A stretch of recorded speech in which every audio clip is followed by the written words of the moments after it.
as you can see, we got a whole bunch of new games that came in today. We got shipments from 2 different distributors came in, actually 3 technically. So we got Trapex back in. There's a game that goes. People used to play on a piece of paper. I think it was called Dots, and a few other one or a few different names. But basically, it's a real nice wood version. Basically, in Dots, there's a dotted grid, and you're drawing lines. Except in this one, you're placing wood pieces. And every time you enclose an area, you get to put one of your guys inside. Then you get to go again. So it's a real nice coffee table type game. I think I showed these the other day. But we have that whole line. The Miranda line has a whole bunch of really nice gifty games. Definitely worth keeping an eye on.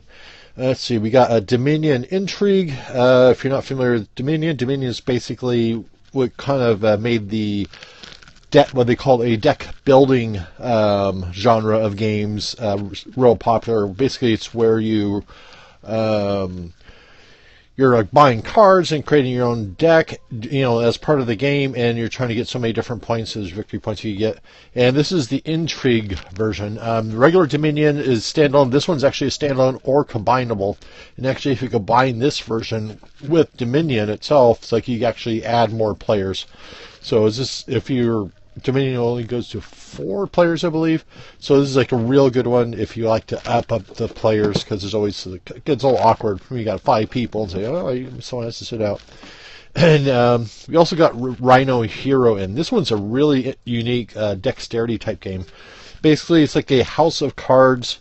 You're building this kind of apartment building, and you draw a roof tile, and it says where you place the building, and some of the cards, you'll move this little rhino superhero up the building, and you're trying to get rid of all your cards, and if you obviously you don't want to knock down the tower. If you knock down the tower, game's over, and whoever has least cards wins, if I remember correctly. Yeah, but that one's a really cool, unique game. Has a really nice high quality cards. It's probably a lot better than I've seen in a while. We also got Galaxy Trucker back in. We have an expansion on the wall, on the shelf here as well. It's the big expansion. There's a couple other expansions. But basically, Galaxy Trucker is a game. It's a bit of a speed game in the beginning. You're getting all these little tiles and building your ship.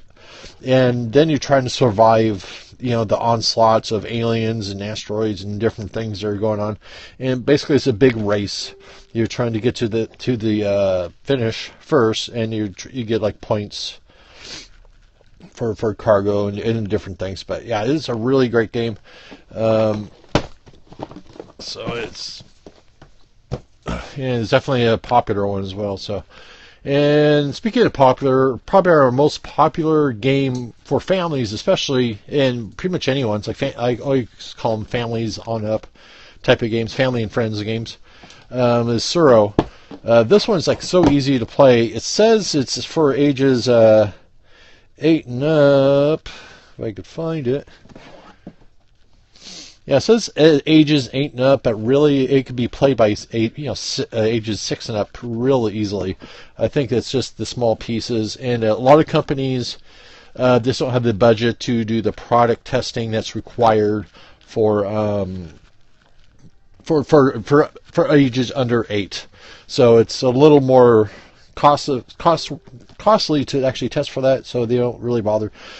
But it's really easy. Basically, you got 3 tiles in your hands, and you have your piece starts on the outside of the board, and you place your piece on your tile in front of your piece, and this go to the end of the path. And basically, if they go off the board, they're eliminated. If 2 pieces collide, like those 2 might, they're both eliminated as well.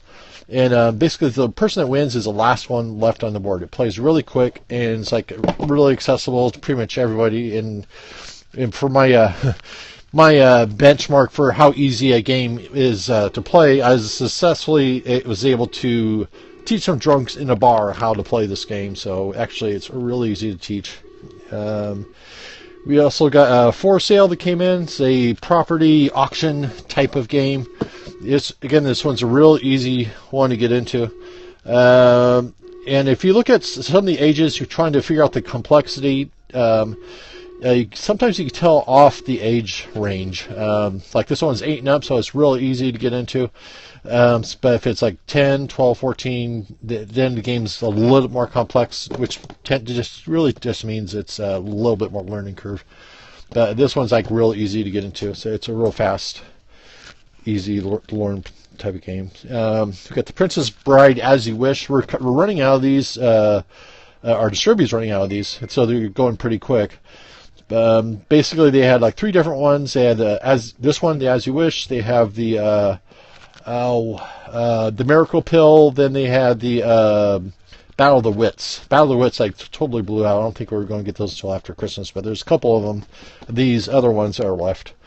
And we got Munchkin, The Nightmare Before Christmas, because everything goes with Munchkin apparently. So if you have a fan of the Nightmare Before Christmas shows, this is a really good one to get, just because Nightmare Before Christmas characters. But that's a real. Munchkin's pretty much of a classic anymore. Keyflower. Keyflower is probably not as super well known, but it is among gamers. Like it really got popular really quick.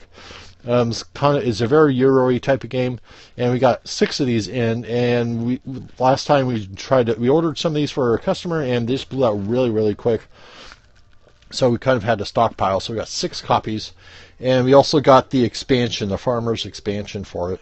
So if you're interested in Keyflowers, we'd actually probably give you like a 25% discount if you're going to get the main game and the expansion together.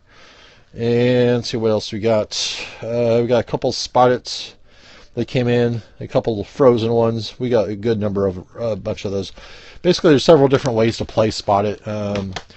Usually it's like a matching type game, trying to find the which one matches on the other card that's flipped, and just first one is be able to grab it the quickest. Pretty much gets the card. Who has the most cards wins. But there's several different ways to play. We got a few more Flux games. If you're not familiar with Flux, basically it's a game where the rules are always in flux. That's it's always changing. When you first start, the only thing you do is play a card and draw a card, and that's about it, because you're actually playing the rules to the game. There's not even a way to win yet.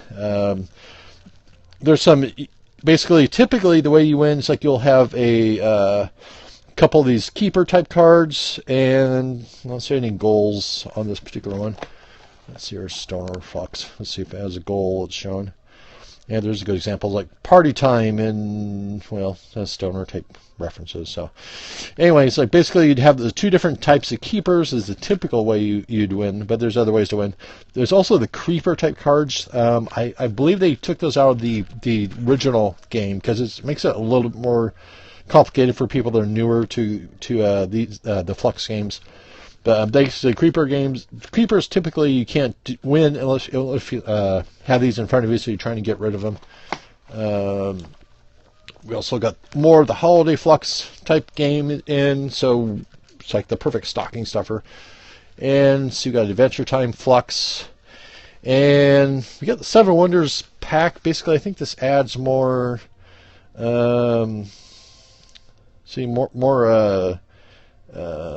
Not cities, but monuments, whatever they called them. Having a brain fart, what they called them. But anyway, that's a real popular one. 7 Wonders is a good one. We got Machi Koro, the basic version back in. Basically, we also have the deluxe version.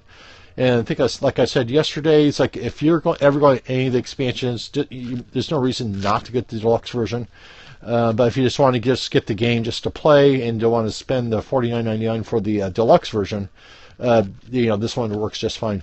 The deluxe version basically has like 2 of the expansions, so it's like buying a game and one of the expansions, you get the second one free, effectively. So, one of the expansions actually adds an additional player, so that's one thing to consider if you want the extra player, because these go to 4 players otherwise. But it's if you go to the deluxe one, it's like I believe it's 5, if I remember right.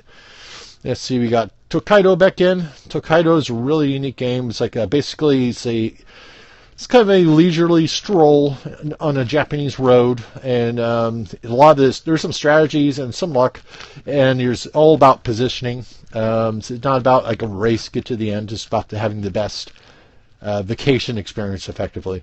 So you're stopping at all these inns and collecting these little vistas, trying to complete pictures, get like different combinations of food, and all for points. And whoever does the best once they get to the very end wins. And one of these strategies, keep in mind on this one, basically the last person always goes. So if you jump way ahead, all these other players may go 2-3 times before you get to go again. So that's a really good one. And everybody loves the way the artwork looks on that. And see, we got Smash Up back in, and we got a few of the expansions in, and we've been trying to get this one back in, the sci-fi double feature. It's been out of in between prints. I don't like saying out of print because it gives the wrong impression. It's been in between prints for a while, and so we finally got that one, and I think it's one of the more favorite ones. Let's see what else we got. We got Timeline Challenge. This is like a full. It's basically a full board game version of the Timeline games. Basically, if you have any of the Timeline games, all these cards are going to be unique, and they're actually, it says they're totally compatible with the regular Timeline games. So it changes things up, and so it's probably a good place to start. So you can probably swap and intermix as you want. And they have like several different types of the base games. There's a diversity. There's different topics like historical events and Americana. And basically, in all these games, you're trying to arrange, trying to figure out what the timelines of different events that happen at different points. And I don't know if we can see any of these. Probably not. Oh, you can see some of these a little bit. Like, you know, they're trying to put like those in order. The invention of school, the invention of the jukebox, the invention of the atlas. I'm not sure if that's in the right order, but, well, probably not. I think the atlas have been out before the jukebox, but anyway. And so what else we got? We got Batman Love Letter back in. Got the Mystery Rummy, the Al Capone version back in.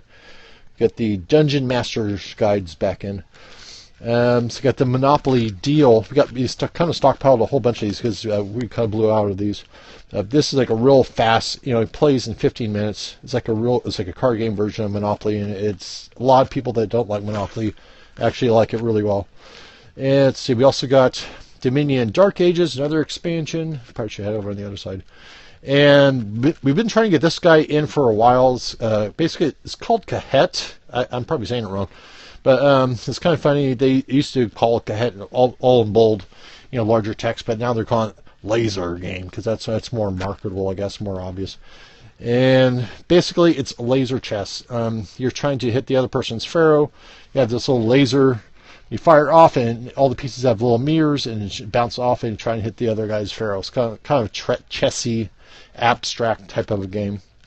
And let's see, we also got in the Millennium Falcon for the X-Wing back in.